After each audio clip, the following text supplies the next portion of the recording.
Assalamualaikum warahmatullahi wabarakatuh. Apa kabar teman-teman? Semoga kita selalu dalam lindungan Allah Subhanahu wa taala. Nah, pada pertemuan selanjutnya kita akan membahas mengenal komunikasi melalui internet. Nah, materinya yang pertama kita akan mengenal mengenai apa itu internet. Yang kedua, apa itu komunikasi, manfaat, dan terakhir contoh pelaksanaannya. Yuk kita bahas satu persatu. Yang pertama, apa itu internet? Internet merupakan suatu jaringan komunikasi yang menghubungkan suatu media elektronik dengan media lainnya.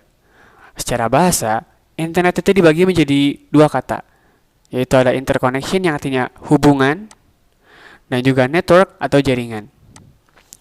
Jadi, simpelnya internet itu hubungan antar suatu jaringan. Digambarkan contohnya kita mempunyai HP yang terhubung dengan internet. Nah, kita juga bisa terhubung ke teman kita yang berada di luar kota dengan menggunakan internet juga, tanpa harus menggunakan satu kabel. Itu sesimpel itu internet.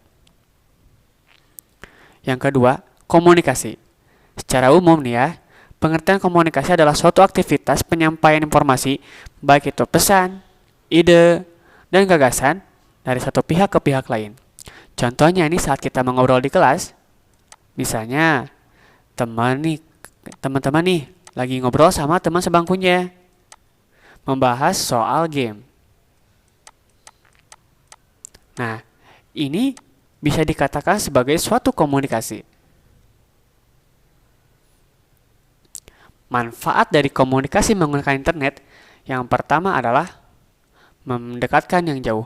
Ketika kita sedang ingin mengobrol dengan teman kita yang berbeda daerah, cukup kita membuka HP, menyalakan internet, lalu berkomunikasi. Dan itu juga, kedua juga ada memudahkan, jadi nggak perlu repot. Yang ketiga tidak perlu bertemu secara langsung. Dan yang keempat hemat biaya. Nah, contoh aplikasi yang menggunakan sistem komunikasi internet ini seperti WhatsApp, Messenger, dan lain-lain. Nah, berikut contohnya. Ustadz akan jelaskan. Misalnya nih, teman-teman akan berkomunikasi dengan teman yang berada di luar kota.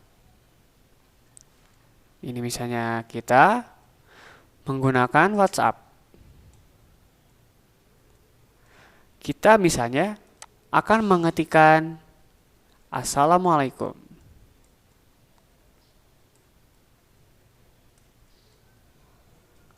Lalu kita send. Nah, nanti pesan ini akan mengalir, tapi akan melewati dulu yang namanya server. Nah, di server ini pesan kita ini akan ditampung dulu, dicek apakah datanya sudah benar.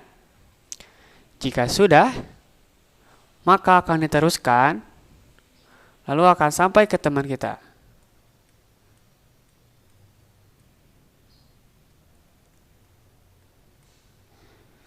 Nah, kita ini disebut sebagai pengirim.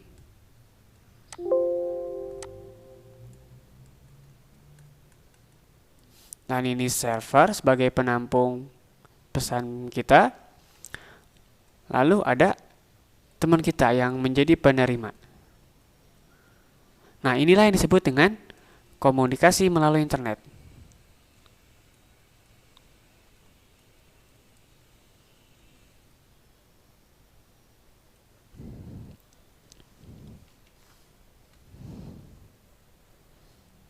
Nah, mungkin itu saja pembahasan singkat kita mengenai komunikasi melalui internet.